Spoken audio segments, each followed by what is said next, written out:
Hello and welcome back to the DayLuna Human Design Podcast with your hosts, Dana and Shayna. We are vibing today. We are so excited to be here having, honestly, an episode that has been years in the making, whether we realized it or not, because we've been talking about these themes for years.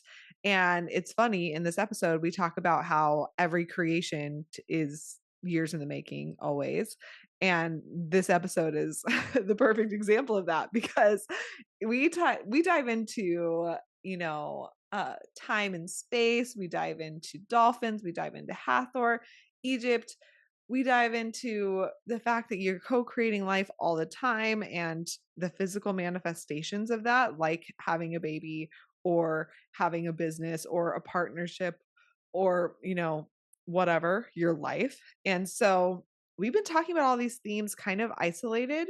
And it's this episode, this guest that we have on, she really weaves them all together. And while she doesn't know us that well, like she's not like, fully seeing our projector asses, she put into words so much of our frequency that she doesn't even know, like, she's on our same vibe, like so hardcore. So I know for a lot of um everyone listening, they're gonna be like, oh, this bitch is our bitch. Like we are all on the same level. You're gonna love her, you're gonna be obsessed with her. And there's so much that you're gonna be able to learn from her once you go and follow along, whatever, book her or go on one of her pilgrimages or experiences. We're planning on doing that in the future. So I just can't wait to share her with you.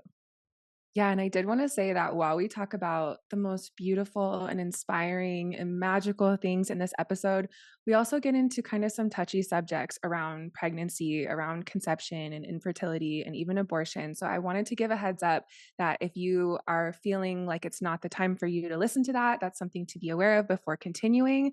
But really, this conversation has been the greatest gift to me. I'm beyond grateful. I'm like beaming with excitement for just how grateful I feel to have had this conversation with this special guest and to be able to share it with you all. Her name is Sarah Naia Soleil. She is a mother of two, a birth doula, and a student midwife since 2008. She's attended over 350 plus births. She's also a mystic and a gifted clairvoyant who has offered over 3,000 one-on-one readings to couples and individuals from all over the world. She specializes in the art of preconception and spirit baby communication, transformational pregnancy coaching, motherhood integration, mentorship, and guiding others through spiritual rebirth. So she also takes people to Hawaii to swim with the dolphins and whales. She takes people to Egypt to practice or to go through that initiation of spiritual rebirth. So we are very, very grateful to offer this conversation to you all. All right. So without further ado, let's welcome on our special guest for the day, Sarah Naia Soleil. Thank you so much for being here. I was saying before we hit record that I can barely contain my excitement to be sitting here with you, the conversation that we're having. Everyone who listens to our podcast knows that Shayna is 8 months pregnant. So we are, collectively in a big birth energy. It's a huge presence in our life. But also, I just really, really appreciate who you are, your gifts, the way that you speak, the beauty you create, the inspiration you create in the world. So we feel really honored to have you here today. Thank you so much for being here with us. And I would love to ask you, how are you feeling today? Oh my goodness. Thank you so much. I'm delighted. I have really been looking forward to this conversation and connecting with you as well as your audience. So it's just an honor to be here. And I feel we have so many stories and so much like magical activations headed our way. So I'm just really looking forward to sharing and really getting into some of the depths of our topics today. Yeah. Yes. I mean, I just have to tell you before we even get started that my passion for dolphins and whales and specifically Hathor are my defining characteristics in life. So the fact that I found you, we're looking, for different people. We love the theme of spirit babies and conscious preconception and conception. And we really feel that that's an extremely powerful place for us to be learning about and, Yeah. getting support within. And just the fact that you have themes and entities and sacred energies that you work with, we feel such a soul resonance with you. So I just had to say that from the beginning. Anyone who's listening is like, wow, you guys are vibing on those same frequencies and characteristics. But I'd love to just start us out with, could you introduce yourself to our audience and share with us a little bit about all of the things that you share and do and teach? Oh my goodness. Yes, absolutely. And bear with me. I'll just kind of pick a few things that feel pertinent or purposeful for today's conversation. How can you share? It's like a whole life story. But I will say just kind of the things to know about me. I'm a mother of two. I have two children. I have a son and a daughter. I became a mother pretty young at the age of 20 and conceived my first child when I was 19. And it was such a I mean, I have a lot of perspective. It's been 17 years, so I've had a lot of time to kind of harvest the gems and look back and see how everything was linked and like all of the intelligence and benevolence behind that uh, kind of homecoming is what I would call it. But yeah, for a lot of people out there, it's, kind of perceived as like, wow, that's pretty young. Becoming a mother when you're 19, 20, it's pretty young. But it was interesting. I'll just pause here and share that I knew very little about birth. I knew very little about pregnancy. And if you had asked me even a month prior to conceiving a child if I wanted to become a mom in this life, I would have looked you dead in the eye and said no. So for Wow. me, it was like, wait, what? I'm sorry, pregnant? Like, What's oh, happening? that's how that works. Like, no. So it was the being in devotion to mothers ever since having been at the deliveries of over 400 babies, working with thousands of couples from around the globe doing spirit baby communication. You can already imagine, like, rewind the tape when I became a mother. That was not what I saw for myself. That wasn't the trajectory. Like, I wasn't like a natural mother. I wasn't like super, I wouldn't say I wasn't nurturing, but I didn't have that conscious impulse to become a mother. It was something that chose me. And it chose me in a remarkable way, in a way I could have never have imagined. And it really set the stage for everything that's happened since. So, without going into the detail, after giving birth to my first, I enrolled in midwifery school, became a birth doula, and it wasn't until a few years later that I started working as a spirit baby communicator. But I am, yeah, pretty much in full devotion to women's awakening, healthy family nervous systems, preconception work, conception work, pregnancy support, birth support. I can't say I do it all, but my specialty is is offering birth support and spirit baby communication throughout the childbearing years. So that's what I focus on.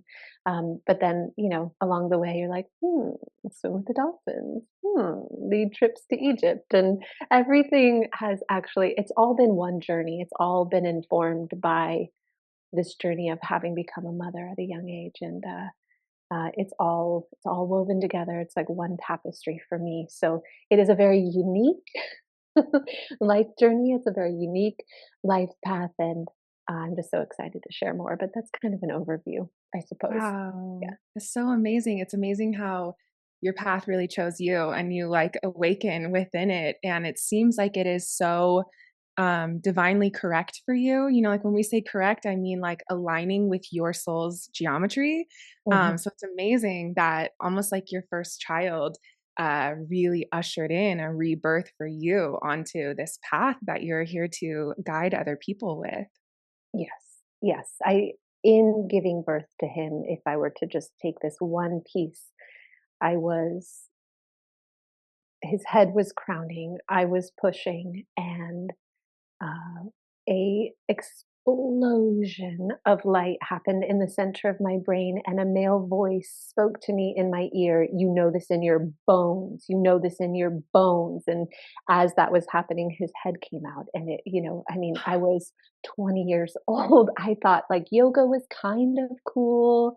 I thought kale was weird but interesting. Like I lived in Southern California. I was young. Like I was brought up pretty mainstream, bless my parents' hearts, like, they're amazing, I had a beautiful family, beautiful childhood, but very mainstream, very suburban, and not that there's anything wrong with that, but I wasn't exposed, I was raised Catholic, like, I wasn't exposed to what a lot of young people are exposed to today, I just this was, like, all new for me, and to have something Wow. like that happen, I was like, yeah, you can imagine you're, like, forever changed, but I didn't understand it.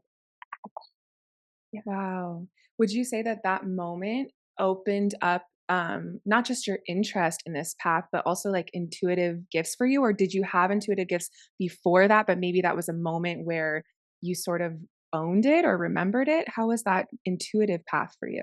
Yeah, it's like, well, as a child, I saw ghosts. So I could see with my physical eyes, I could see those in other realms and dimensions just as real and as clear as anyone else that's here. And I didn't have any trauma or drama that showed up around it. I just didn't have anywhere to go with it. So I just put it in the wings or like in the recesses. And that world wants to open for me. It has always wanted to be shown. Has always wanted to be known by me. But like I said, I just didn't have, there was nowhere to put that. So it would just occur every once in a while. And then I would just move on. But when I was in the middle of labor, it's like same, but different. If I were to back up in the story, I was 2 centimeters. I was for sure like, I'm going to die. This is horrible. I do not like this. There is no way I am going to win this fight. And then I realized quickly, okay, so we're not going to fight it, and there is no way to win. So let's lay down that white flag of surrender now. And I asked to be alone. I was really went inside of myself. I cleared the room. I went actually into the bathroom, curled into the shower, and I remember just before getting in the shower, I looked out the window and I was like, it was like a Jesus moment. It was like, please, God, if there's a way, like I already understand. I cannot birth this baby. I will not be able to figure this out, but you can, and you can show me the way. And I am just gonna sit in the shower until you do. And I remember tucking myself into that shower, and it was about 5 to 7 minutes later that I entered into an incredibly hypnotic state. I looked down at my belly, which was physically contracting. I could see the uterus contracting, but within that period of time, I ceased to have any physical pain, any physical even sensation of having a contraction, let alone pain. So it was not a, I like to share this with people. It's not an out of body experience. It was not a floating above my body. It was not a leaving of the body. It was entering so deeply into the sanctuary within that there was, the labor was physiologically occurring, but there was no longer any, I would go as far as saying like attachment or need to understand the process or participate in it. So my consciousness actually went deep into my body, and from that place of sanctuary expanded to see the unification of all things. And it was a deep enlightenment experience. And in that space, I actually started doing healing work on like thousands of people. They would line up. I could see them in my third eye. They're like, I have arthritis. I have problems with my father. I have my car bill to figure out. It was like everything you could imagine. And my husband walked into the bathroom to give me some water, which I don't remember. And he said that I looked like a 90-year-old Hispanic woman. And I freaked him out. I was unrecognizable. He like set the water down, walked away. And I don't have any memory of that, but it was about 45 minutes that I was in the bathroom, and then I started crowning.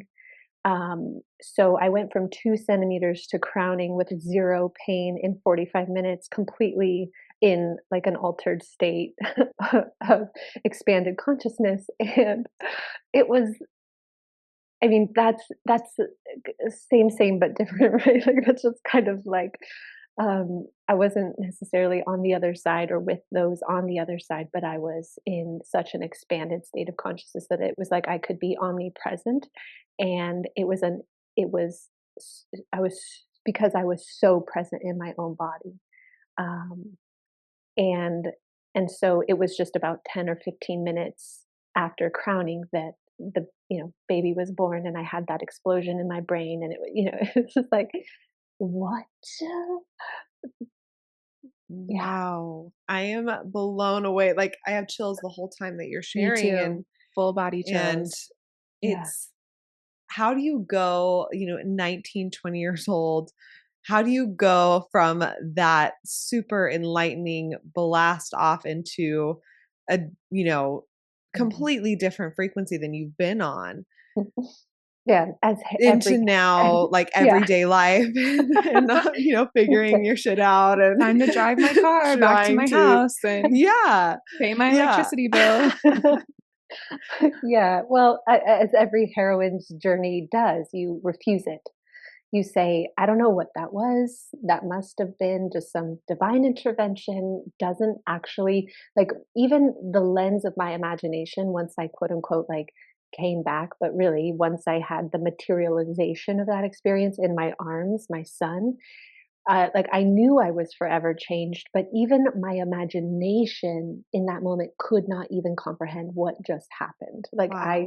So it actually lived quite comfortably in the recesses of my awareness because I couldn't even conceive of it. It's just this, what I experienced it as, and it took me a long time to realize this is like, oh, it was the beginning of the end. It was actually a flash forward of where I'm going, and it showed me the whole picture in this life. It showed me where I'm going, but it also said, okay, now you see it in a way, like now you don't. So now you're going to live the journey. And beautifully so, I think spirit life was actually quite gentle with me for a few years. And because I had pushed it to the recesses, I actually had, not right away, but about 18 months after birth, when I started becoming a doula and a midwife assistant, I actually started simultaneously having some intermittent, nothing major, but like panic attacks. And I think that was the part of my consciousness that was still like fighting with and rejecting the gifts that wanted to come online. And once I was able to put some mentors in place and some really trusted allies, kind of appeared, some angels. My mom started having some spiritual awakenings as well, and we were able to sync up. And there's so much more I could say, but I would say it's like one step at a time. Yeah. Wow. I there's so much that I want to ask you and that I want to get into. The first thing I want to talk about is preconception Mm, and connecting with the energy of conceiving and calling in or connecting with your spirit baby. mm, My experience with preconception was really spiritual. And you mentioned something in the beginning before we even hit record, like space time continuum and, the geometry of different energies throughout space and time and being able to connect with them, mm, um, and that very much was my experience in mm, my conception and my conception ceremony with my husband. And I've always, worked with energy, but not through something that has been necessarily taught to me or yeah. something that has ever been learned. It's definitely something very intuitive and very felt, and Mm, um that it's not something that I'm trying to do, but it's definitely there's been moments in my life where I've had these amazing experiences that are outside of space and time and are very potent, uh, connected. It's almost hard to give words to, but I would mm. love to hear your experience and your just, I guess, frequency on preconception and the work that you do there and kind of helping people to connect with their spirit babies, if that is something that you do in that process. I'd just love to hear more about preconception. Cool.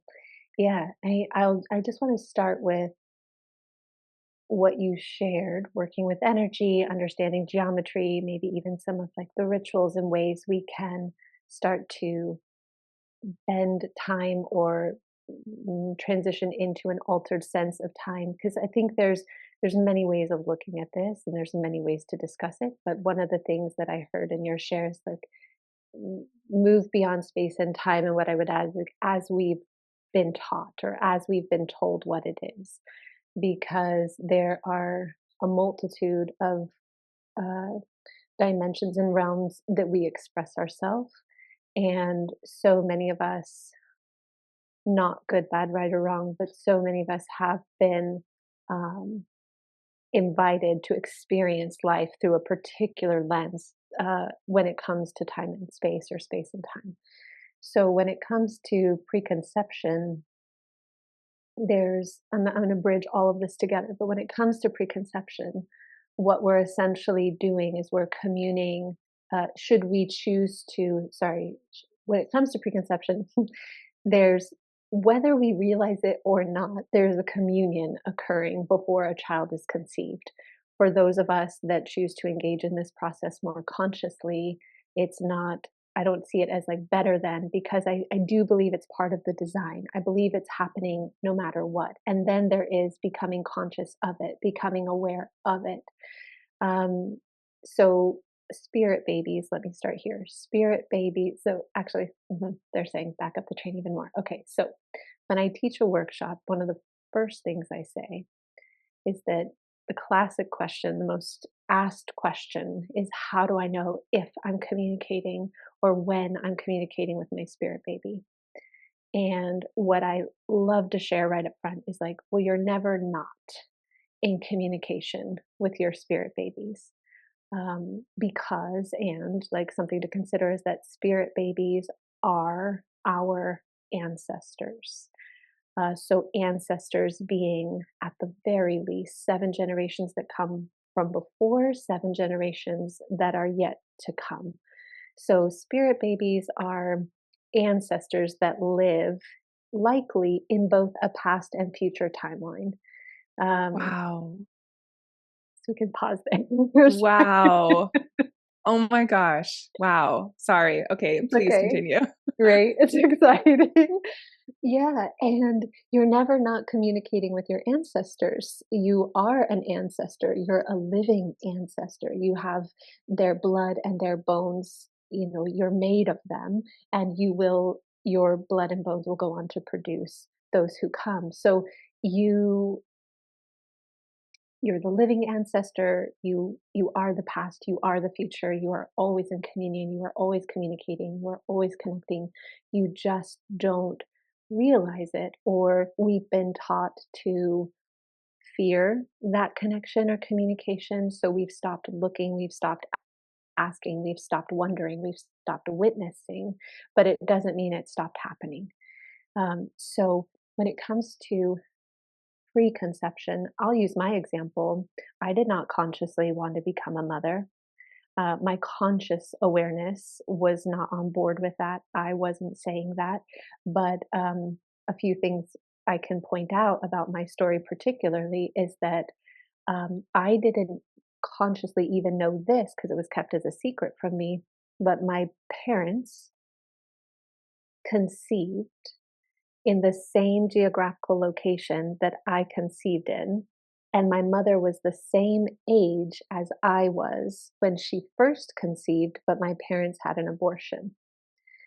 So there's a memory. It lives within the ancestral line. I know this now, but it was my soul that was conceived by them at that time in that geographical location and was aborted. And I, as a maiden, returned to that same geographical location, essentially looking to conceive a child at that age, understanding that that was woven into my preconception journey as a soul, not understanding it consciously, but my soul understood that that was my preconception story. That was my soul's journey, earth side, a part of it, the beginning of it. And there was something I needed to collect, repair, repeat, come home to, because it was going to unlock a big part of my purpose. Like that abortion, that conception, none of that was wrong. It just was a foundational brick for my story. And I came back to collect it. And what's interesting is like, I'm a college girl. I'm living out by UCSB. There was a couple months before I got pregnant, I was under the influence of alcohol. And I was telling all of my friends, I need to have a baby. I need to conceive a baby. I need a baby. Like I was like apparently adamant and like fevered about it and frustrated and just like, no, I need a baby. And everyone was so freaked out. They were like, what? You know, because you're like, you're like so young. I was like, Wow. but my conscious awareness could not. But every, like so many other parts of me knew exactly what I was doing. Um, and that part was, yeah, clear what its intention was. So, using myself as the example, like preconception, the ceremony, the ritual, the depth of our soul's understanding of what is needed during preconception. I mean, so much of the time, what I'm really just inviting people to do is follow their gut knowing and help clear out the preconceptions, the self judgment, the worry of what others will think. Just kind of clear out and say, you already know. You Mm. actually already know. A lot of the times people come so nervous to the session, they have butterflies in their tummy and I'm just like, "Oh, do you feel a little nervous?" And they're like, "Yeah, I just don't know what you're gonna say." And Mhm. I sit there with a beautiful soft smile on my face. I'm like, "You do. Yeah. You actually do know what I'm gonna say because what I'm going to tell you is what you are." You already feel it. You already know the truth, and you're just getting that mirror. You're seeing yourself in a really clear mirror. We have that same experience with human design and giving human design Yes. readings. People are Yeah. nervous at the beginning of their reading. They're like, I don't want to fail my human design test. We hear that all the time. We're like, it's not a test, right? It's a mirror. And we're only going to Yeah. tell you things that are already very familiar. You've Yeah. already felt it, but maybe you've never heard anyone put words Mhm. to the energy that you've always known somewhere deep down inside. And I feel like that's really liberating because even our darkness is our Mhm. home. We Mhm. don't need to be afraid of it. Like some part of us, when we can open up that light and Mhm. embrace that, also really, you see the lightness in the dark, you see the full Mhm. spectrum, you see the full picture, and that fullness really creates that self love. Yeah. There's so many things that you just shared that my whole mind is blown out of my body into another dimension. First thing is that our spirit babies are also our ancestors. Mm. That hit me like a ton of Mm. bricks Yeah. because we always say, like, you never know who your child is going to be. And I can't wait to meet them. Who's their little soul going to be? But we do know that Mm. this child comes in with their own soul, with their own essence, right? And I feel like that's Mm. something that our generation is reawakening to. A lot of our parents' generation is like, my child is who I make them to be and who I nurture them to be. And they're an extension of me. And our generation is reawakening to the fact that this little being has their own complete mission and gifts and geometry and purpose and spirit and essence. And they're going to teach you so many lessons. And you are here to co-create with them and to keep them safe and to nurture them, of course. But like they are here to be who they are from day one. So it's like, who is that soul going to be? Right? I can't wait to meet them. But hearing the fact that they're your ancestor Mm. is really fascinating because it's like you already probably have known them in other lifetimes Yeah. very, very, very deeply. And Mhm. so there will be like a reconnection, a Yeah. remembrance with one another. And I Yeah. think even before they come earthside, you can feel that you know them and Yes. they know you. And there's already some Yeah. really profound level of love there, or, Yeah. whatever the challenges are as well. But I think that that deep love from just already being family is something that is really inspiring and beautiful. And I wanted to ask you as well, the idea of a soul contract, like a spirit baby making a soul contract with a parent, where do you see us having our own, free will and being our own Yeah. authority and making decisions in alignment with what we feel is right for us versus that soul contract? Like, I really believe that those two things go hand in hand, and that your inner truth, your inner authority will always guide you to align with that soul contract, because it is like on a higher plane, all is known. Time is not linear. Like the highest expression of everything is already known. But Mhm. what do you tell people as far as your personal choices and being empowered in that, and then aligning with the higher soul contracts that your soul and perhaps your spirit babies have made together? Yeah, this is a great way to kind of bring it all back with that timeline piece, because the way that I teach is that the anatomy of a soul contract, it consists of a minimum of 3 destiny threads. So there's a minimum of 3 souls: the consciousness of the egg, the consciousness of the sperm, and the soul of the child or baby. But often we'll just keep it soul coming in. There's the soul coming in. So this is minimum three destiny threads connected to any spirit baby contract as a minimum. I think what's more common is it can be upwards of like 50, 100, 300. Like, it can include a soul contract can include so many uh, beings. And but the ones that have the most influence to the contract itself is going to be, whomever that there's I don't want to limit, because when we think of surrogacy, when we think of adoption, like, there's so many compilations of contracts that come together, and for very benevolent, intelligent reasons that do actually bridge time and space, or connect to many points in time and space, weaving kind of everything is always trying to weave back into completion, back into completion. So, if you want to know where you're at in the story, just like look at what's going on in your world, in your life right now, in your preconception process, and you'll already, like you said, have a sense of, because it's already known, you'll already have a sense of, through the challenges, like, what are the lessons, and through the breakthroughs, like, what is the grace, and like, what are the teachings, and who is this soul. You can really start to understand that through the fabric of what is. um, and and sometimes it just takes a little slowing down to be able to sit with that and see that more clearly, more deeply. But when it comes to soul contracts, the way that Walter McKitchen teaches it, who's been a huge mentor of mine in ways that are unique. Basically, from the other side of the veil, him and I work very closely together, and Because he's passed away he from the is earth passed plane. away. Mhm. Did you know And him when he was alive, or? it's a long story, but I was on stage. I had just read his book, inhaled it. After, again, heroine's journey, refusal of the call. I'm not a spirit baby communicator. I'm not a spirit baby communicator. I'm not a spirit baby communicator. I read his book. I'm on stage talking to 1,000 women. I'm supposed to be giving a workshop on pregnancy, journey of transformation, and an angelic energy comes out of the sky, takes over my vocal cords, speaks into the microphone that my name is Sarah and I'm going to be teaching a workshop on spirit baby communication. I throw the microphone to the woman standing next to me, run off the stage, and I'm like, teach a workshop on spirit baby communication. Like, it was so unfair.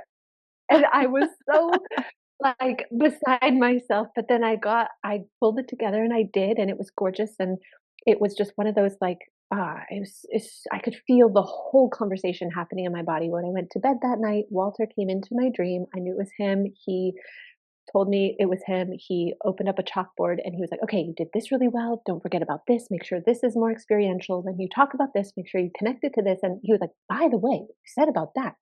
It's amazing. So we've been pretty much working together ever since. And that was like 2008 or 7, something like that. But I want to Wow. presence him, because I've seen this to be very true, which he lays out for um, common karmic circuits, energy circuits, or patterns, like why souls choose each other to incarnate together as family. So there's 4. And the very brief summary is repaying a debt, creating a new destiny, the fact that you're soul family and you've just been traveling together, taking turns in different iterations and variations of playing different roles in one another's lives.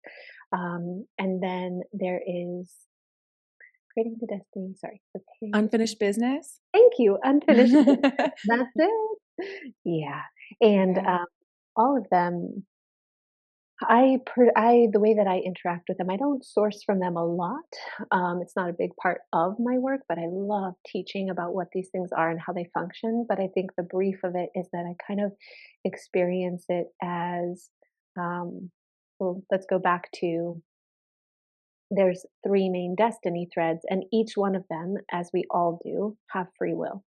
So any one of us could, um, Walter's perspective, let me say this. Walter's perspective is that if there's ever a snag, so to speak, in a conception, it's likely because there's something in the contract that hasn't been agreed upon in the higher realms by all the souls involved, mainly the three most common destiny threads, or like imperative ones for the contract to come together.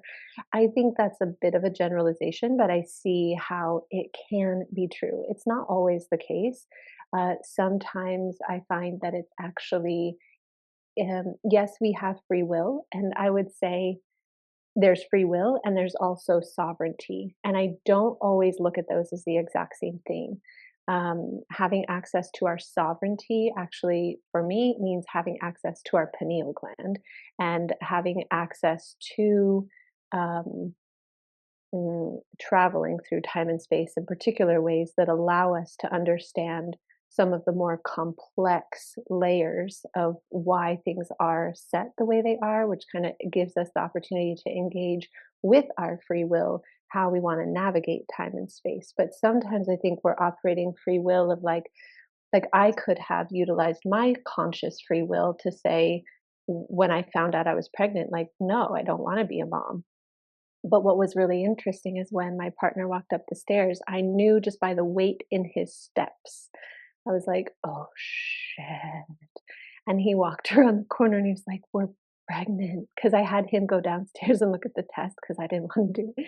So he came upstairs and a, a grief cry, like a primal grief cry, came out of me that I was like, whoa, like, what is that? Because I didn't really have a judgment around abortion, or it sounded or made sense like it would be the most obvious thing we would do. We're like so young. My dad's still paying my phone bill. Like, I'm just like, I don't have anything figured out. And what was louder, fortunately for me, was my soul's yearning, desire, intention, the fact that it had crafted this whole experience.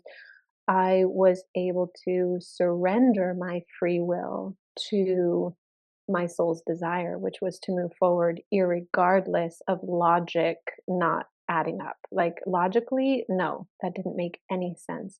On a soul level, it was a burning fire of like full fledged, yes, this is what we're doing. Don't ask questions, just keep going. And I know that it's not that I would ever judge anybody else's journey, but I just know that part of why so many of these gifts have come online and everything is kind of lined up the way it has, and it's just kind of become the continuation of that, yes, is because of the way it was made, or like the frequency in which it was made casted all of these echoes through time and space and allowed me to continually access from that portal so many other awakenings and initiations. And I'm just kind of continually living in that dream, or that time space continuum that emerged or erupted from actually not enacting what we might call free will. So I do believe in, like, I love playing with all of this, and I could go in a million different directions at this point. But I think to bring it back, um, there in I would liken it to a Ayurveda. Ayurveda operates off of the notion that there are three doshas. Everybody has a main dosha, but you can also have a little sprinkle of something else. And that's how I see these four main karmic contracts informing spirit baby communication or preconception journeys, understanding that, like, the unfinished business, the repaying of a debt, which actually doesn't translate the way that it sounds, it really means that your baby is coming to be a teacher for you. It's coming at a time when it has a gift for you because you've done some act of kindness for them in a previous life or a previous time. But I've just done so many readings now. I've worked with so many people now that it's time to write a book. Yes. Oh my gosh. I would read your book ferociously in one sitting. I love this so much. And we had a retreat in Bali that was focused around deconditioning and really coming into our own chart. And we talked about those themes. We went around in circle and everyone shared what they feel is their karmic connection with both of their parents and kind of that conditioning that they experienced because of who their parents were and their conditioning and that kind of cyclical energy. And it was very powerful to hear, a group of 22 women all sharing. And it seemed like everyone had a lot of clarity about exactly what those frequencies were for them. And, sometimes a blend of two main ones and one that really stood out with their parent. But it's really fascinating to explore those. They're really powerful. It is. It is really powerful. It's helpful, like you said, just with your human design reading, it creates a liberation, a clarity to know thyself. Like when we can really honor our journey and accept. And I think acceptance is a very high level of consciousness, like truly, sincerely accept what is. It's really from that place that we can then, I think, heaven, God, creator kind of gives us a little bit more room with the paintbrush. They're like, go for it. Yeah, the word that you used of playing with all of this, that's really how it feels to me when I'm in that space of, all of the possibilities, but also that sovereignty feeling of isness, like it just is, and like the knowing that you have in your soul, like that it's hard to give words to. And what Dana was saying, how human design helps us give language to these energetics that are really felt, and that's part of the reason why it's so powerful. I feel that in every word that you share.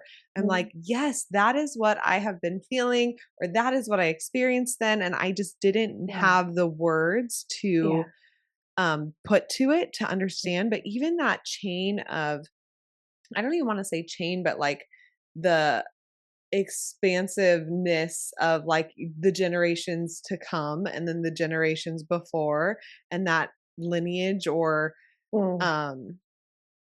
incarnations of yourself, but also of other people, right? That are like connected to you somehow geometrically.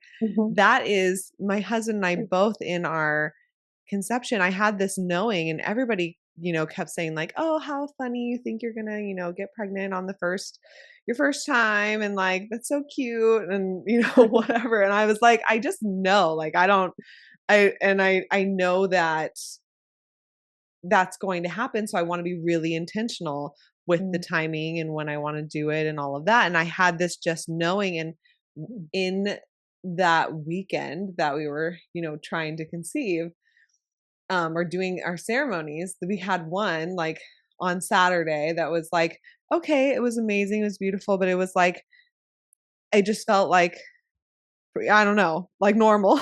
And then the next day we did it again. And it was this out of body, but in my body, out of time and space. Same for Brian, where we felt this. It always has been, and it's also playful. It's all of like the creation and also being created in the same moment of like all time. And I've always done this, but I've never done this. And like all of the polarities all existing all at once. And we both felt it. And we were like, holy shit, like that we just made a baby. Like awesome. They're here. I have no doubt in my mind, like they are here, they have arrived, and they came out of that expansion of possibilities of, my ancestors before, my ancestors after, me and not me, and all of the endless possibilities. Like it came through those channels. Beautiful. And just like crystal clear, always has been, but also never has been, like, right. Yeah. And so it's just so crazy hearing you share everything, because I'm like, thank you for giving languaging to this and I felt these types of experiences before in breath work or in different ceremonies that we've led, or experiences that we've held, or people that I've met throughout my life. And I think a lot of people listening can probably resonate with that feeling of meeting someone, for instance, Yeah. and just Yeah. having this knowing of like Yeah. of all of that, right? Everything Yeah. that we were just talking about. Mhm. But I would love to get into, first of all, the energy just feels so magical. Like when I'm in this, like connecting with this space, it's like you are God. Everything's possible. Everything's magical. And also like the things that are hard and challenging or outside of your control or are circumstantial, like they are part of what your soul has chosen in this time, even Mhm. if you wouldn't consciously choose to, Yeah. say, Yeah. sign me up for that right now in this Oh, moment. never would we ever. Yeah, but when you can zoom out a bit and really just observe, put your observer on and Mm. really look at the beautiful synchronicities and frequencies and possibilities that are all around Yeah. you, Yeah. it is pure magic. And it does Yeah. feel like playing with that magic, just to Yeah. even be able to step back for a moment from like this very 3D self, like getting through, just your day, but getting to step out of that for just a minute Yeah. and just observe it. It feels like such a privilege and so Yeah. um beautiful. So I want to talk a bit about magic and just like the beauty that is available to explore in this, Yeah. physical world, like dolphins and whales. Oh. And going to Egypt, which is I went to Egypt a year and a half ago, Mm. and it was a life-changing experience. I very much So cool. was consciously communing with my baby in Egypt. And before we hopped on, you were saying it's definitely a place for birth and rebirth and conception. And I received so many codes and just activations while I was there. Yeah. But just want to hear Yeah. more about, Yes. first of all, with dolphins, do you do like dolphin? Have you ever done like dolphin birthing experiences? I'm like, so part of me is like, I know I've died in childbirth 100 times in my lifetimes, Oh. but also I know I've been really empowered and like helped people with birthing Mm. 100 times. I know I've had a lot of different full spectrum experiences with birth. So I'm going into this, my first birth, Mm. very open to, I'm not putting like labels or fear or Mm. not fear on it. I'm Yeah. just kind of very open and excited. I'm hearing about the hypnotic state. I'm doing hypnobirthing. I'm really excited to get into the altered state and have that, whatever that experience is going to be for me. Yeah. But I'm also like, I want to give birth with a dolphin. Like, Me too. like, And I do I have have done couldn't, some, that I I couldn't do have have before. done some that. contacts for that. So I'd love to hear just anything you want to share in that area, Yeah. whether it's, Oh my gosh. giving birth with dolphins or just receiving the medicine, the wisdom that there is from these Yeah. like very physical, Yeah. well, whatever, this plane Yeah. beings. There's so much to say. I mean, I want to take one step back and just say there's like the pure magic of conception, and then what is true for so many people is the struggle. And Yeah. I find that I just always like to, in these conversations, like, wow, we can get so high with the magic and like honor that that height is, we're capable, or like the capacity for that height is because there's a capacity for the way that life, also asks us to dig deeper or work a little bit more than maybe we're comfortable toward um, this really sacred ritual, which is conception. And so some of us, there's one woman comes to mind, and I always used to tell her, I was like, sweetheart, You are doing an incredible job. This is taking some time, and you have every right to feel the full spectrum of emotions that come with that, and rightly so. But you're paying it forward. You are paying it forward. You are working on communication in your relationship. You're working on refining the part of yourself that is type A. You're honoring who you are, and you're honoring what is, but you're also investing in parts of yourself that they're asking for softening. Your spirit baby is asking for softening because it's part of your journey of becoming a mother, and it's being asked of you upfront. It's being asked of you to pay that forward. So when we're talking about time and space and the initiation, like what I would name for people is that it's not only okay, but it is sacred that there are so many different kinds of creation sequences. And Yes. if like somebody's looks a particular way, it doesn't mean that it's not magical or they're not doing it right. What's so beautiful about the story that you just shared is that, you had what I'd refer to as an intuitive flash. Like, you had a knowing beyond logic. You simply knew, and you allowed yourself not to question how you knew what you knew. And that in and of itself, like, is an act of sovereignty. It's like understanding that you can have coexisting contradicting truths. And this is something that my first trip in 2017 to Egypt taught me immediately.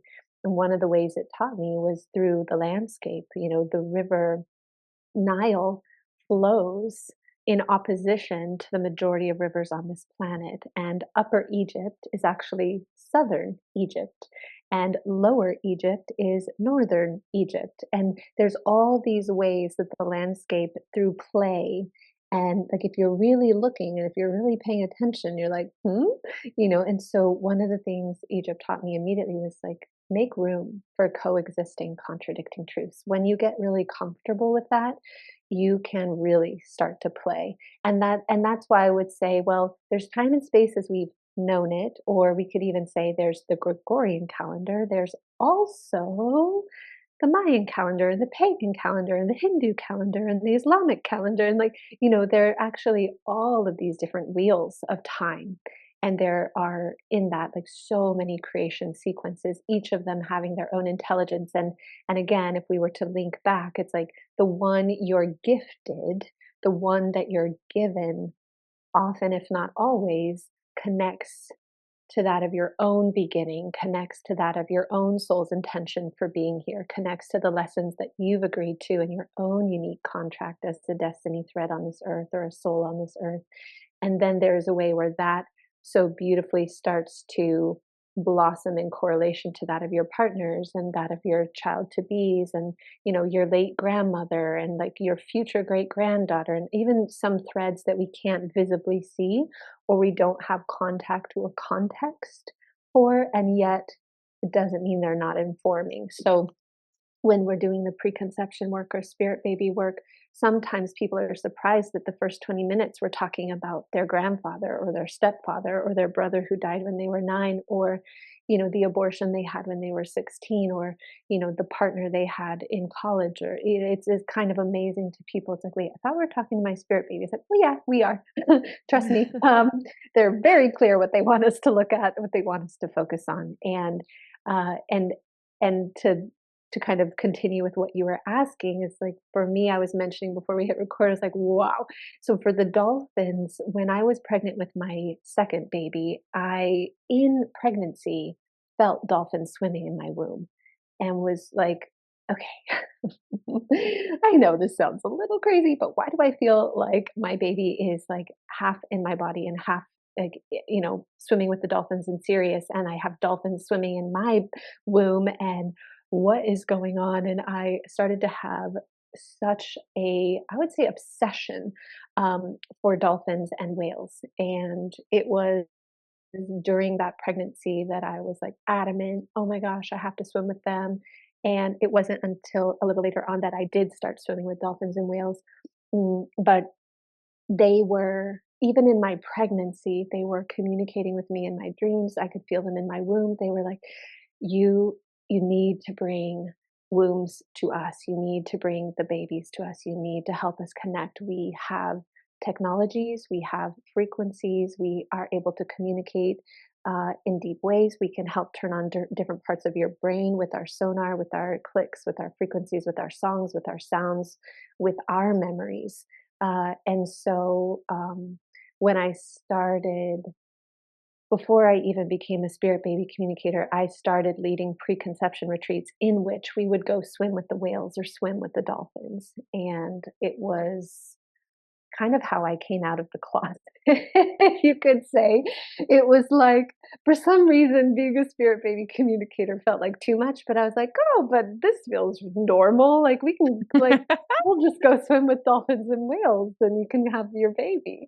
So it became a obsession for about 3 to 5 years once I got pregnant with my daughter. And I will say, in that way, like, not only do our children come with certain karmic contracts and lessons for us to learn and gifts that they bring in abundance and community and all sorts of things, but there's also a way where they can, when our consciousness starts to commune, there's all sorts of pretty interesting awakenings that may occur, can occur, do occur, but again, not so often to our conscious awareness.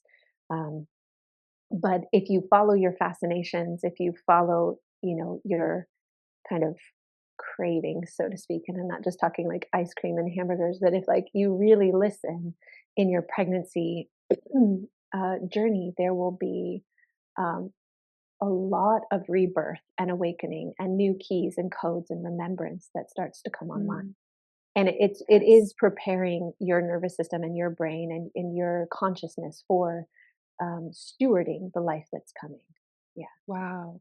I cannot even tell you, this is a big moment for me right now in this moment because I am obsessed, obsessed, obsessed with dolphins and whales and dolphin midwifery and dolphin support with a pregnant body. Like, I am obsessed, and I'm not even joking. Like, it's been hard for me to find resources about it, actually. And the place that I feel it the most is in like my ancient memories. But like, just a fun fact, when we first started DayLuna, we had like 100 followers, and I posted on our stories a full-on video of someone giving birth, the baby coming out, and the dolphin being there, and it was like bloody and everything, no censor, no pre-warning. And Shayna was like, Dana, you can't just post that on our Instagram.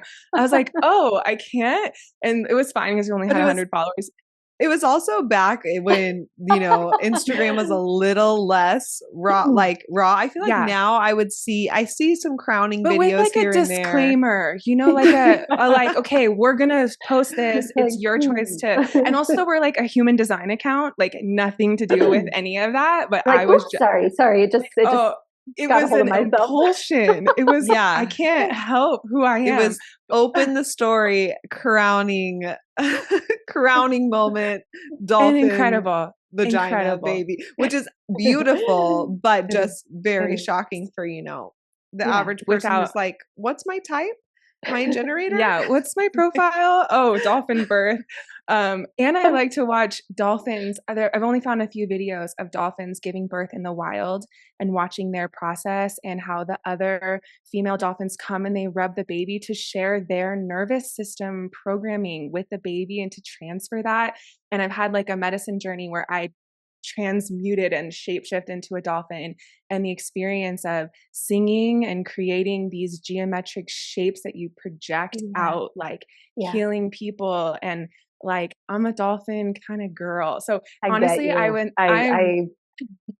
it's so, and honestly, I've been looking for a guide in this space for such a long time. I feel really, really honored to get to have this conversation with you and to hear that you've been sharing that experience with women in their preconception journey, going swimming with dolphins. I mean, it's really amazing. And I'm just so grateful to get to hear that that's an experience that you've done. Share with others. I mean, even like literally today, I'm working on a project. We're putting together a catamaran, and we have a boat in the Bahamas, and we're going to do preconception retreat on the boat, and that's in October. So this is something. I have lots of stories, lots of contacts, lots of things I've seen, and I've been in the water with a dolphin birth happening. The whales came in and actually also serenaded the birth of the Yeah. dolphin and came into the bay and swam around us all. And I mean, it's just been, Wow. it's real. For Oh anyone my out there who's like, gosh. Is this a thing?" I'm like, "Yes, it is." Yes, I know. Well, in human design, Shane and I are both projectors, and our whole strategy of life is waiting for the invitation. We really have to wait till someone's on our level and they recognize us before we can just drop something like that. So I wait for my friends for years before I can talk about dolphin midwifery. I'm like, do they recognize me yet? Do they recognize me yet? And I'm like, not quite yet. And when it's the moment and I drop it, they're like, Dana. And people who already know, like Shayna, she's like, yeah. But anyways, I really want to be there on that trip in October. So I'll connect with you about that. But also so interesting to me, my other most sacred being, entity, goddess, frequency that calls me is Hathor. Yeah. And in bringing that back to ancient Egypt, and I don't know what the connection is between dolphins and Hathor, but I mean, maybe just kind of riding on those same really beautiful high frequencies of love and support. And with Hathors, that's been something that I've experienced a lot in my breathwork experiences, having these visions of them and drinking their mother's milk, but it's like through song, like this song that they're singing and receiving that support and thinking about entering into my own journey of motherhood, that support from like a divine mother and getting to drink that baby's milk and getting to be nourished that way has been something that has been extremely healing in my journey and something that I'm really, really grateful for. And I haven't been to Egypt physically, but I have visions of it and, being there with the energy and getting to hear Shayna's experiences of it and see her Wow. pictures and Yeah. all of the things. I mean, and I'd love to just ask you, how does Hathor resonate for you and how do you feel her energy? Oh God. Well, Big question. beautiful question. And just to be fair, you don't have to go to Egypt to awaken to what is there. So I think just for any of our listeners, even just like if you feel that connection, that draw, going is a gift of a lifetime. It's a journey of a lifetime. And, feeling the call, feeling the pull to the different gods, goddesses, even the different, I would even link this to there are many stages and phases of arrival. There are many layers and stages and phases to conception. In my opinion, it's not something that happens in one singular point in time and space. It's something that naturally progresses and takes shape layer by layer by layer by layer. So, like, for example, I know that I conceived my daughter, we signed the contract for my daughter's conception. mm, 2007. She was born in 2011. So, we are making contracts, congealing.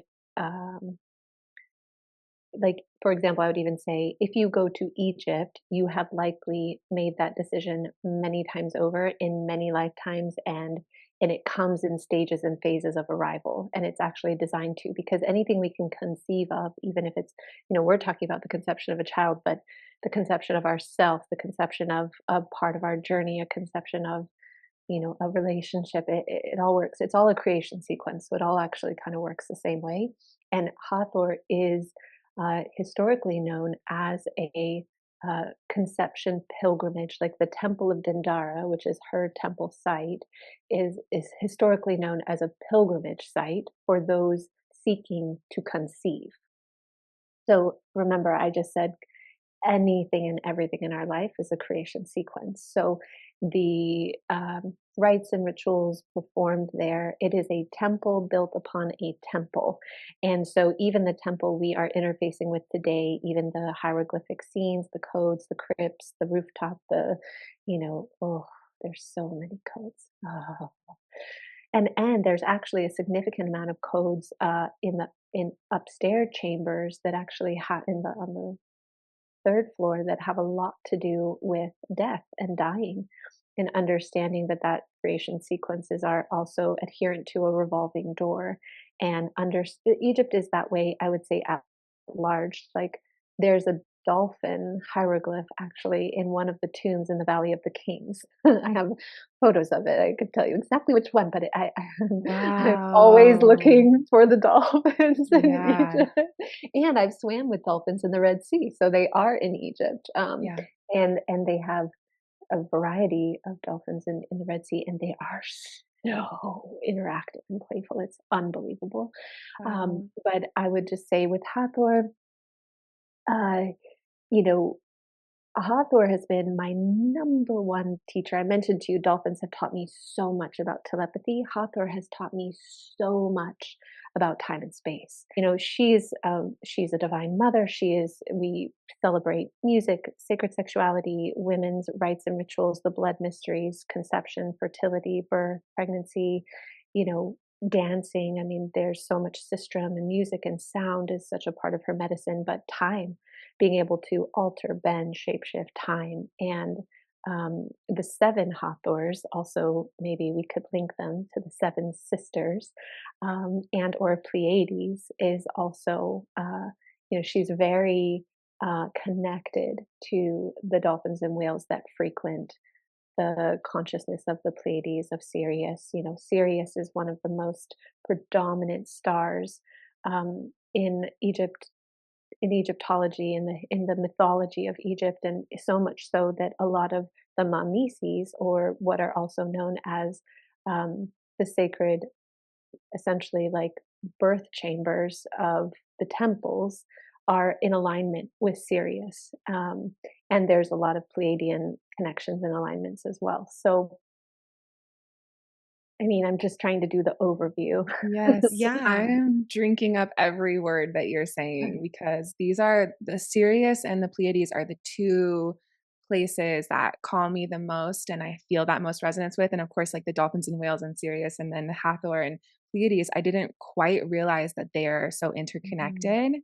Mhm. But that's what's been really coming in for me recently is that Pleiadian energy too. So it's really fascinating to hear, the way that they all interplay in It the it greater just picture. it all does. I It mean, all does, right? Everything does, but it's all interwoven, but those forces really seem to be, there's a connection. There's a sharing connection yeah, for sure. sharing some Yeah. type of mission or support at this Yeah. time. I would agree with that. So I wanted to Yeah. ask you on a more practical place for our listeners. Mhm. What type of work can people do with you? Like obviously you lead retreats and you lead people through Egypt. What is that experience for people? Is that something that you still currently do? Yeah. And also, working with you one on one, what different types of ways can people work with you and what does that look like? Yeah. Well, I think when it comes to spirit baby communication, I'll start there. I do one on one readings, or what I prefer to do is take a journey with someone or a couple for that matter, and do anywhere between 3 and 6 readings rhythmically, could be monthly, something of that nature. I find the container, of course, as you can imagine, just gives opportunity for the story to evolve in time and space and gives us several touch points and ways to kind of move through the content and allow it to materialize, so that we can take it further. I mean, I'm just thinking of a woman, she sent me an email. I was just in Saudi Arabia and I get this email and she's like, "Oh, it happened." She's been trying for like years. And Wow. 2 months ago, I was like, "Look, just give it till the end of May." And just like, and this is how it's written. And that was the email confirming it's the end of May. Oh my God, I'm pregnant. And I was like, oh, so, but we've been working together for some time. So I would say an initial reading, like opening up a treasure chest, it makes space between the layers. It's beautiful. It gives you definitely a sense of direction, but a container can really guide you through what we might call the initiation. But everybody is capable. So it's not that I want to come in and do it for you. It's just like it's somebody that can come in and witness the journey and give little pieces along the way. And then that's the majority of what I do. I do work as a birth doula, but that's more localized. I have a doula certification program, so people who want to become doulas, it's something I've been passionate about. And then the last piece is leading, yeah, retreats and pilgrimages. So I do an annual pilgrimage to Egypt that is for women, and it's about 2 weeks. And it usually, if not always, correlates with the solstice in December. And we do private access visits and ceremonies and rituals, and just have private rentals of some of the temples in alignment with different astrology, astronomy, just different events that are occurring. So we have for example, the temple of Karnak or Sekhmet is, we do a solstice sunrise private access visit and spend time in communion with Sekhmet and the Holy of the Holies at the largest temple complex in the world, and it's like mind bending. But we do, it's usually anywhere between like 20 and 30 women, and it's 5 star, like and it's if you're going to go to Egypt, this is an incredible way to do Yes. it. It is an incredible way to do it, and oh my gosh, the long-standing relationship we have with our tour operator and master guide, and just the way that the doors have opened in Egypt. And let me just back up because this is a teaching point. I didn't, so again, I didn't consciously want to go to Egypt. I thought it was cool. But I had a dream, and the soul of Egypt came in the form of a woman, and she said, "You need to come. I have a period of time where I can open my doors to my children. I can call them home." She said, "You need to come. There's going to be an invitation. Just say yes." And then it showed me the date that I needed to be in Egypt by. And I woke up just sweating and being like, this is nuts. Like, I can't go to Egypt now. Like, of course, logic. And and so what I really want to iterate for listeners of, like, there are ways that we construct our reality, or we see free will, as a conduit for building a beautiful life. And I wouldn't say that's not true. But what is so valuable about human design is it creates a map. It creates a map for you to understand how to engage and really be, I think, most productive and effective with your life force energy. And so, as you harness that map, my belief is that if you can pair that with your divine trust, that life is showing up as it is for a reason. And again, that acceptance we talked about earlier, that receptivity, which is the act of conception. The act of conception is like the most divine feminine act of receptivity. It's receiving life force energy that is going to fill your body and thus create the space or the opening for another soul to uh, meet you in your body and share it for a period of time, and be born of it. And so when we are thinking about creation sequences and like, oh, mine wasn't that magical, but we've already dispelled that. It's like, no, yours is perfectly designed for Mhm. you, even if there's struggle. And if you've not yet conceived and you're like, oh, how do I tap into that magic? My advice is, in a way, it's almost like not saying to behave like a projector, but allow the invitation, allow um, the space for the intuitive flash to come beyond logic, like make room in your journey for the spectacular, for for what you can't understand, for the invitation.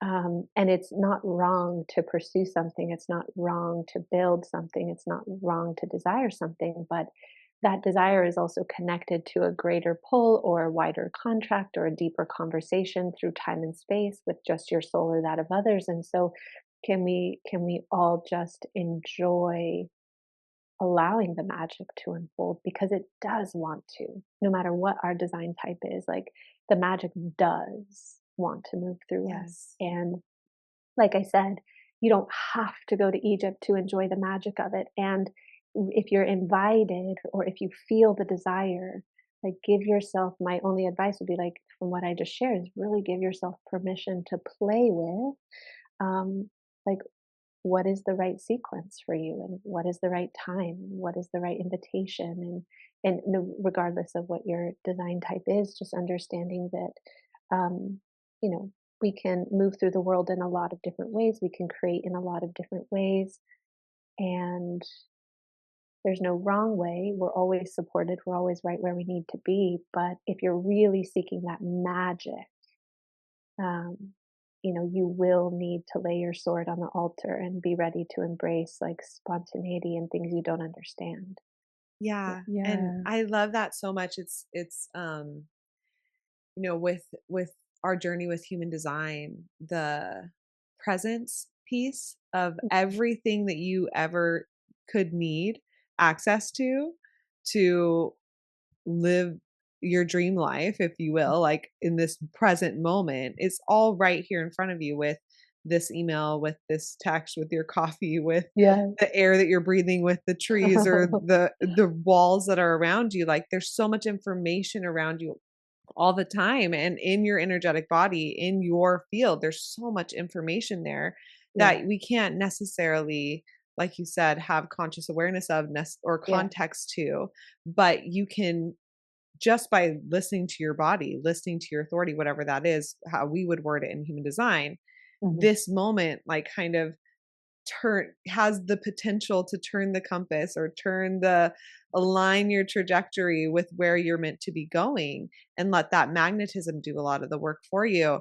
Mhm. And I do want to, say that in all of the big moments, like my conception or going to Yeah. Egypt, like these bigger things, they're things that definitely came to me years before happening. Mm. And So then important for people to hear communing, that. yeah, communing with that energy of like, okay, I'm not ready yet. I'm not there yet. But in Mhm. this moment, this is what feels right. This is what feels honoring of myself, communing with my spirit baby, communing with my body and the health of my body and the different things that were showing up as challenges and lessons Mhm. for me to really learn and grow and face presently, without like jumping over because I'm so hyper focused on something What you else. want. Yeah. Yeah, and so it was, even with Egypt, like came to me a few years before with a voice in breath work, and this knowing of like, I'm going to Egypt and I'm being called there. But then it wasn't this scramble of like, okay, how do I make it happen? What do I got to Right. do? I have to Right. do all these things.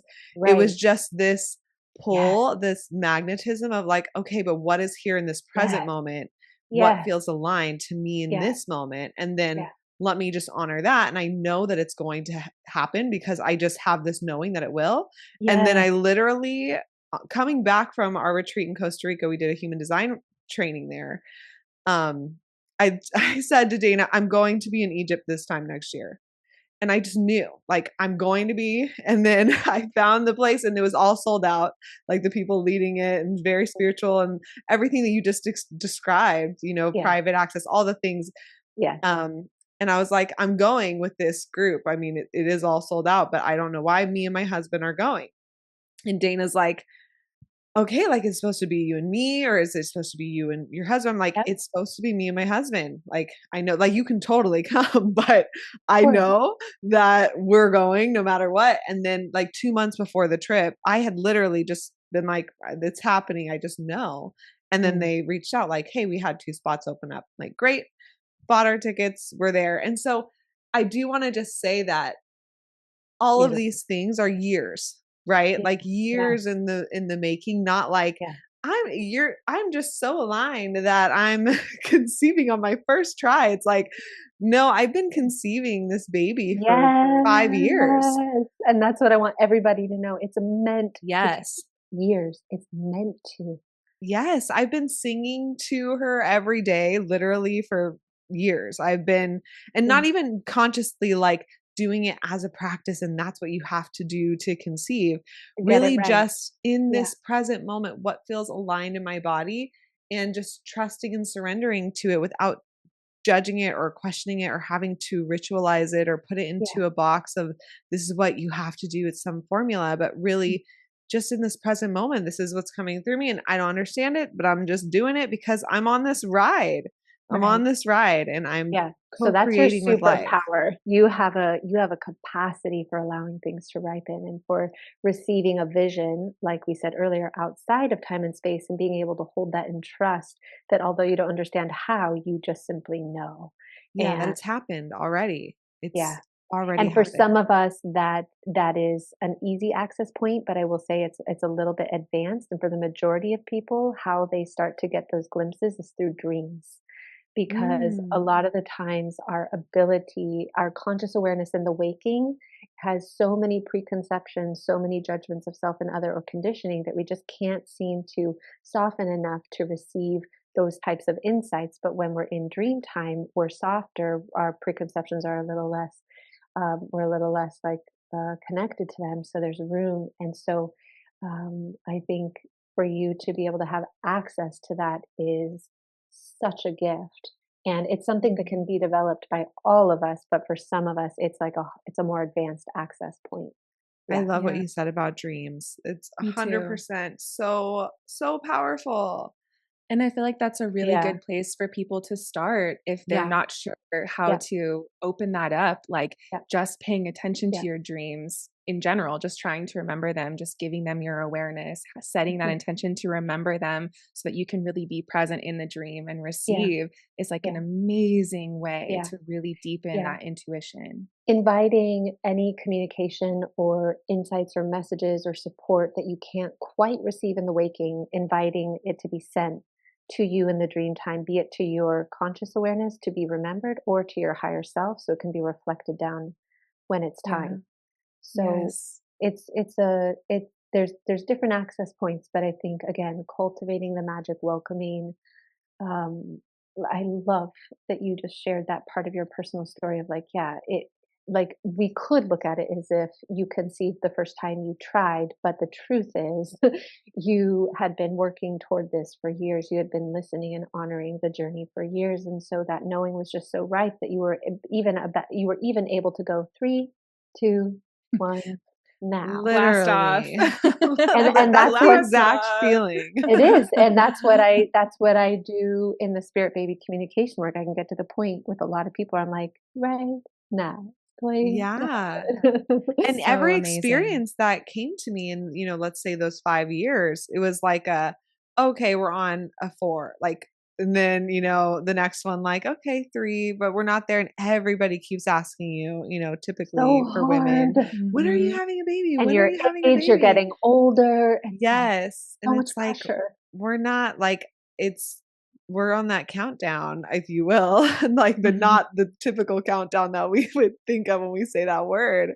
But Yeah. yeah, But it's meanwhile, what most couples do is they're in the emotional toil, they're in the like guilt, they're like, pushing, or maybe even it didn't happen in the yeah. first 6 months, so now they're on a fertility plan. Like, and wouldn't judge anybody for that, but it's so much of the conflict or the struggle comes from not being able to sit back and really listen. Yeah. Yeah, and with Wow. any creation, it's like the feeling of not missing what is right here, what is available to you right now in this Yes. moment, because you're so hyper focused on the end result or where you want to be in the future. I Yeah. mean, in that time of conceiving my child, my father passed away, and that was a big thing that when he passed was like, okay, what are the things that first of all, the grief of like, he's never going to meet my child was like one of the first things that popped in. And then it's like, okay, well, but he will. And what are the lessons and the frequencies and the gifts that he's going to be giving through to my child? And, so it's like that you could see those as totally isolated things. Like the death of my father Oh, has nothing to do with the birth of my child. But when that happened, it was very clear to me that they were connected. And, but it was like, I was at 5, and it was Mm. like, okay, I need to be here with 5. I can't just be so focused on one that I'm like missing out on the amazing experience it was to transition someone through mhm. that death portal. Yeah. Um, and so it's just, I feel like it's helpful to hear like that what you're wanting, the end result, is not necessarily better than what is available to you right now, the magic that's available to you right now. Like they're equal Mhm. in Mhm. amazingness and magic and Mhm. value Mhm. of like Yeah. your life. Yes, and that's what that's one of the things the dolphins told me is like, look, Mm. you're crossing the bridge from this side of the river to this side of the river, but the only stone or step we give you is the one right in front of you. And guess what? The next one doesn't appear until your foot is just about to touch it. So you got to put your foot out first. That next stone doesn't appear before your foot is actually ready to make contact. So just keep taking the next step, keep taking the next step, and everything you dream of and more, will come to you. Yeah. Wow. That is so beautiful. I feel like we definitely need to have you on for a second talk because I would love to talk about fertility and, in quotes, infertility. In human design, actually, we talk a lot about the way that our consciousness is evolving as we move into a new paradigm with the precession of the equinoxes, and fertility and infertility, in quotes, because, it's oftentimes things that need to be healed, and it's not actually the Western medical perspective on it. And also conscious parenting and having less children be born. Like, there's a lot of themes there that I want to ask you about. Yeah. But we just need a whole nother episode. And I also really wanted to talk about death and birth, because Oh my both gosh. Shayna and I have experienced our dad's passing, and I have never seen a birth, but I was there for my dad's passing, and it was 100% a birth. And it was very powerful for me to 100%. experience that Yeah. going into labor, the labor of dying, that period. It's tough, it's challenging, it's raw, and it takes time. And then when it passes, that birth expansion portal that happens when you transition through that death portal, like, I would love to ask you about that. So hopefully we'll get to an opportunity to interview you again. But I really want to say from the bottom of our hearts, thank you so much for making the time to share your voice with us, to share your wisdom and your perspectives with us and our community. I am so grateful to get to share this conversation. I feel like everyone is going to feel so inspired, and I'm going to ride off of the frequency of just excitement of this conversation for the rest of my week. So thank you so much for being here. And I would love to just invite you. Can you please share with us how our listeners can stay connected with you, where they can find you and find your offerings? Yeah, sure. So I have two websites, spiritbabycommunication.com, which is straightforward, and then SarahNaiaSoleil.com. Amazing. Well, thank you so much for being here, Sarah. We are sending you so much love and so much gratitude. Thank you. Likewise. It's been a blessing. Thank you. Wow, we are obsessed and we love her. Afterwards, we had a little love party, and I can't wait to meet her in person. I can't wait to go on her retreats and to just keep being activated by her words and her wisdom and all the things that come through. So hopefully this conversation was inspiring and enlightening and expansive for you. It definitely was for us. And as you know, you can always connect with anything that we are offering at our website, daylunalife.com, or on Instagram at DayLuna. And when this is coming out, I might be in labor. I might be giving birth, which is so crazy because this whole conversation is about time and space and nothing being linear. And then all of this literally, that's the beautiful thing about this podcast, is it shows us how time and space is not real, and the messages come through when they're meant to. So I might be, in labor this week as you're listening to this, which is freaking nuts. But we love everyone here. And if you enjoyed this podcast, it literally brings so much love to our life to see a review or see a new subscriber on our podcast. So if you're feeling called to share some love back to us, that is honestly the number one easiest free way that you can just quickly leave a little review on Apple or iTunes or Spotify or wherever you listen to this podcast. So we are sending so much love right back to you. We hope that you have an amazing, magical, playful, possibilities filled, empowered rest of your day. Thank you for tuning in with us today. If you like this video, be sure to like and subscribe to follow along and learn more about human design.